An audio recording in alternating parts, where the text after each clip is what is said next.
He's hoping and praying so he can try to get some sort of shred of credibility back, even though he's probably the most hated person in America. Welcome back to the show. Hit that subscribe button. Let's get to it. First topic, Trump had to respond to an Anthony Blinken claim that the Biden administration deserves credit for the Gaza peace deal. Roll the clip. Some of the top Biden administration folks who were there, like Anthony Blinken, seem to want some credit for the peace deal. Blinken says it's good that President Trump adopted and built on the plan that the Biden administration developed. What do you think about that? Everybody knows that's a joke. Look, they did such a bad job. This should have never happened. This wouldn't have even happened. That was weak leadership, terrible. And the same thing with Russia, Ukraine. If just a decent president, not a great president like me, not a great president. If a decent president was in, you wouldn't have had the Russia-Ukraine. And this is, I would say, even more so. This was bad policy by Biden and by Obama. Remember when Bibi came and he begged that you not do what they were doing with Iran? You remember that, right? Begged them. And they wouldn't even listen to him. Everything they did was the opposite what you should have done. And it's nice that they try and take a little credit. That was years ago, and the mistakes were made years ago. And it was both by Biden and Obama. And so what did you do so differently? Because I know a lot of it was behind the scenes. So what did you do so much differently than Joe Biden and to end the war? I resonated with the Arab leaders, the Muslim leaders, and the Jewish leaders. For whatever reason, you tell me why. You know, he said that in my first news conference, I answered more questions of him than Biden did in 4 years. And I think that's pretty close to being true. Now, there were no Pinocchios in the fact check. None. That's right. That's right. Yeah, the fact that anybody would insinuate that the Biden administration deserves any credit for this Gaza peace deal is just absolutely insane. Is there anybody out there who thinks that Biden could have accomplished this? You think he could have gotten peace between Israel and Hamas? Hell no. The only reason it happened in the first place is because Biden was in there and we weren't respected, and everybody's like, oh, geez, America, they're not going to do anything. They're basically asleep at the wheel with Biden. Who knows who's even running the country? But yeah, this is just complete fake news with the Biden. They just want to just take credit away from Trump anywhere they can and just fake people and say, no, this was Biden. This was Biden, because they know people are just going to hear it, not do their research and be like, yeah, did you hear Biden? He should get the credit. It's just all fake news. But all right, let's get to the next topic here. George Stephanopoulos and ABC cut off J.D. Vance after he completely owned them for pushing this Tom Homan accepting some $50,000 bribe narrative. Go ahead, roll the clip. I don't know what tape you're referring to, George. I saw media reports that Tom Homan accepted a bribe. There's no evidence of that. And here's, George, why fewer and fewer people watch your program and why you're losing credibility. Because you're talking for now 5 minutes with the Vice President of the United States about this story regarding Tom Homan, a story that I've read about, but I don't even know the video that you're talking about. Meanwhile, low-income women can't get food because the Democrats and Chuck Schumer have shut down the government. Right now, we're trying to figure out how to pay our troops because Chuck Schumer has shut down the government. You are focused on a bogus story. You're insinuating criminal wrongdoing against a guy who has done nothing wrong instead of focusing on the fact that our country is struggling because our government's shut down. Let's talk about the real issues, George.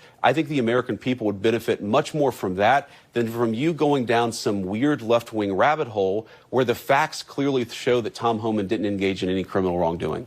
It's not a weird left-wing rabbit hole. I didn't insinuate anything. I asked you whether Tom Homan accepted $50,000, as was heard on an audio tape recorded by the FBI in September 2024, and you did not answer the question. Thank you for your time this morning. No, George, I said that I don't. Up next, we'll be right back. Yeah, I've heard about this Tom Homan claim that he took some sort of bribe, and there's like video or audio of it, yet I haven't seen it. I don't know anybody who has seen it. I haven't seen even a glimpse of it online. It's just another one of those left-wing hoaxes. They're trying to take down Tom Homan and completely ruin his credibility because he's the boogeyman, right? The guy's killing it. He's deporting so many illegals that they have to take the guy down. Now, I wouldn't be surprised if they try to take the guy out at this point with how many illegals he's deporting. He's killing his job, right? He's great at it, and just like, he was the perfect pick by Trump to get the illegals out of America and just be that guy, right? Be the border czar. The guy just completely shut down the border, and he's just ushering illegals out at a record rate. You can't, praise the guy any more than he should be praised. But all right, let's get to the next topic here. Dr. Fauci is claiming he's convinced that there will be another pandemic. Go ahead, roll the clip. And then there's the transformative, if I might use that word, experience that we've all had now in year 5 of COVID. So the thought that we won't have another pandemic, I think, is naive at best and just not completely unrealistic at worst. So to rephrase your question, I'm convinced that there will be another pandemic, and that's the reason why we have to be perpetually prepared to prevent the terrible impact of a pandemic. Yeah, this guy is just hoping and praying that his auto pen pardon stands and that Trump can't arrest him and just take him in for whatever crimes against humanity, treason, I don't know. But yeah, this guy is just hoping for a pandemic so he can somehow redeem himself, because he thinks people are going to turn to him as the foremost expert on when we should be able to go back to normal life during a pandemic. It was a fake-demic, folks, all right? That's what it actually was. And this guy became the most famous person in the world due to a fake-demic, and so it's just yeah, of course he's pushing a whole narrative that it's going to happen again. He's hoping and praying so he can try to get some sort of shred of credibility back, even though he's probably the most hated person in America. But all right, let's get to the next topic here. Chicago women tell Don Lemon that Trump is right, and it's basically a hellhole there. Go ahead, roll the clip. So how do you guys feel? Apparently, they said this. The Trump guys are saying that the city is a hellhole and crime is out of control, and they got to bring in the National Guard. It is a hellhole. It is out of control, but we still love it. Yeah, we love it. It's pretty bad, but I don't know. You still love it? Still love it. You think it's a hellhole? Yeah, it's You bad. think it's out of control? It is. It's out of control. You think you need the ICE and National Guard? We don't need all that, though. We don't need that. Yeah. We got this. Right. We had it all this time. But you said it's a hellhole out of It control. is a hellhole. It is out of control, but what city ain't? So, but no help. No, we don't need his help. We got this. What do you say to him? I agree. I don't think we need his help. We got it. All right. All right. It's a beautiful evening. Nice to see you guys. Yeah, the Democrats will try to tell you till they're blue in the face that there's nothing wrong here in Chicago. Everything's great. What crime? Trump's just lying.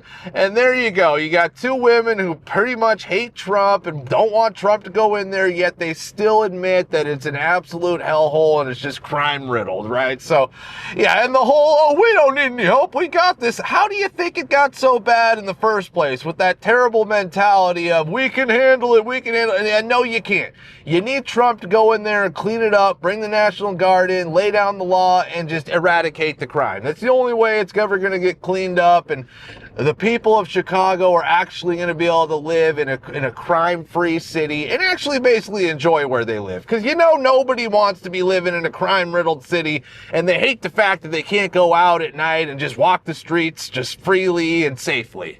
But all right, that's it for today. Be sure to like, subscribe, and we'll be seeing you.